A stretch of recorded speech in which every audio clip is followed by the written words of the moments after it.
mbona wamugabira. Imana ikugiriye neza wayiturikiye mu byo utunze. Uramutse umenye ko ibyo utunze byose ari ibyayo, n'uwo mutima wita uwawe. Uramutse utsikiye ntiwabasha kuwuramya.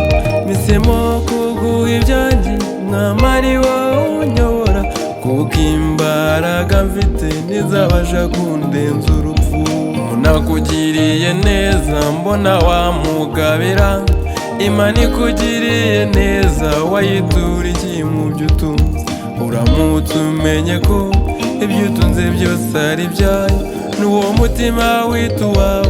Uramutse utsikiye ntiwabasha kuwuramya.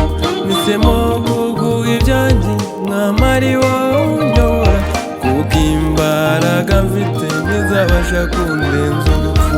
Imana idushyira ku isi yaduhaye ubushobozi, n'iby'isi tubitegeke inyuma umuntu aracumura.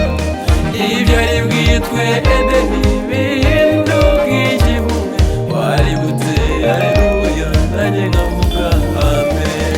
Imana idushyira ku isi yaduhaye ubushobozi, n'iby'isi tubitegeke inyuma umuntu aracumura. Ibyari bwitwe Edeni bihinduka igihume, waributse haleluya nanjye nkavuga amen.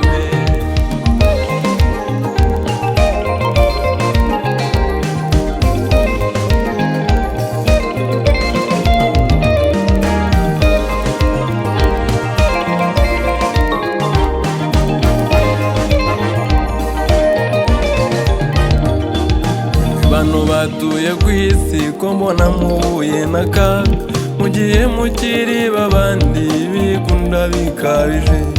Ibyifuzo byanyu Imana ntizigera ibisubiza, kuko mu mitima yanyu mugambirira ibibi gusa. Imana iratubaza uti ese ninde wo muri mwe umwana we yasaba umugati nyuma akamuha ibuye, yamusaba ifi yo mu mazi nyuma akamuha inzoka? Ko muzi guha abana banyu ibyiza babasabye, Imana yabaremye yo mukayihabe. Imana ntiyita ku bibi umuntu ayigirira, ahubwo irushaho kumugirira neza. Imana ntiyita ku bibi umuntu ayigirira, ahubwo irushaho